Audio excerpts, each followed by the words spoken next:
A retired superhero turned detective, a creepy purple man, and enough new episodes that'll make you want to call in sick this Friday. I'm Jetpack, and we're about to jump into the dark life of Marvel and Netflix's Jessica Jones.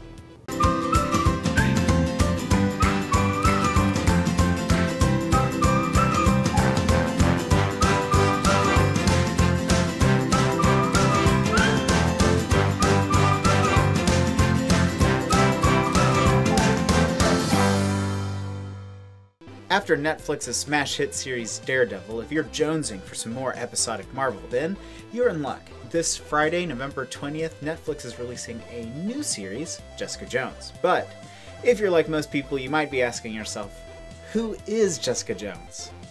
To be fair, even I didn't know much about Jessica before this. In the comics I've read, she's only been pretty peripheral to the story, if at all. To prepare for the show, I decided to pick up her character-led series, Alias and The Pulse, so I could get a better idea of what to expect. There will be some comic spoilers ahead, but it's a little unsure what will actually be in the series, so proceed at your own risk.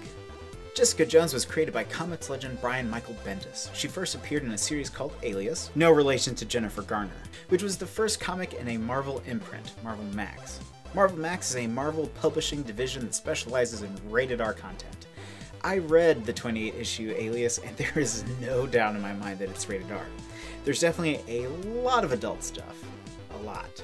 Due to a car accident with a military convoy, Jessica emerged with superpowers. Oh, did I mention the convoy was carrying radioactive chemicals? Because of course it was. Are there any other kinds of truck accidents in comics? After her recovery, Jessica found herself endowed with superpowers, including super strength, flight, and enhanced durability. Man, if I ever see a radioactive waste truck turned over, I am just gonna lay down and start rolling in whatever that stuff is. In Alias, we see her pick up and throw a car with ease. She even punches through the hood of a car. She can fly, but because she doesn't practice, she really just uses it for like big leaps. She's extra durable, but her limits are uncertain even to her. At the start of Alias, we see Jessica at her detective agency. Jessica retired from the superhero biz, having had a traumatic experience during her run as the superhero Jewel. As Jewel, Jessica is depicted with purple hair, and she seems hopeful and confident. But the Jessica we see is way more jaded and very reluctant to do anything super heroic. And honestly, she's a little bit of a downer, but she has her reasons. On one of her adventures as Jewel, she meets Zebediah Killgrave, aka the Purple Man. He's a creepy purple-skinned villain with the ability to hijack the will of anyone around him. Killgrave had Jessica under his control for 8 months. During this time, he used and abused her, and by the end of it all, left her hurt emotionally and physically. Seriously, the Vision and Iron Man almost killed her after Killgrave sent her to go attack an Avenger. Leaving in her coma after she woke up, she had her situation explained, and she was offered a place in the Avengers as a SHIELD liaison, but she declined. Some time passed and she formed Alias Investigations, where she uses her detective prowess and the occasional abilities to solve cases that usually involve superpowered individuals. During this time, she had run-ins with people like Captain America, Daredevil, Scott Lang, and more. One of her most valuable connections is her eventual boyfriend and husband, Luke Cage, who is reportedly getting his own Netflix series. You might still be saying, "But Jetpack, I don't get it. Why Jessica Jones?" Well, Jessica's story is a very different superhero tale. You see, comics aren't always so nice like we're used to in Avengers or X-Men movies. Comics often explore some really dark issues like Hank Pym, better known as the first Ant-Man, and domestic abuse when he hit his wife out of anger in The Avengers, or Tony Stark's struggle with alcoholism in Demon in the Bottle. Jessica Jones is unique in that we see a character who is struggling with a form of PTSD.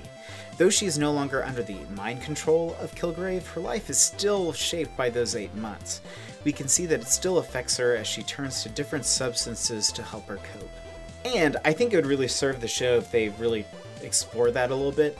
We haven't seen too much of superheroes who have residual emotional and mental effects based on the things that they experience. Though some of Alias felt like a trudge through bitterness and angst, I've enjoyed seeing Jessica's development in the comics, particularly in The Pulse, where we get to see some of that hope restored. I really hope we get some of that character development.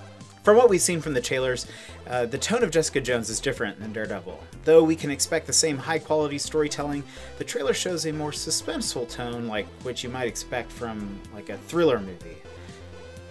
not Michael Jackson, like the genre. If you thought Daredevil was gritty and aimed at adults, then judging by the source material, Jessica Jones is going to be darker than even that one Charlie Brown movie where they go to France and Snoopy gets drunk off of root beer and then Linus has to jump out of a burning building. I'm not making that up, that is a real thing, it happened, and it was weird. So what about you? Will you be binge watching Jessica Jones, or are you still on the fence? And are you going to go find the nearest nuclear waste dump in an attempt to gain superpowers? Let me know in the comments below, and while you're down there, give me a thumbs up. And if you want to see some more nerd-related videos like this one, you should subscribe to my YouTube channel. I'm Jetpack, and until next time, see you later, friends.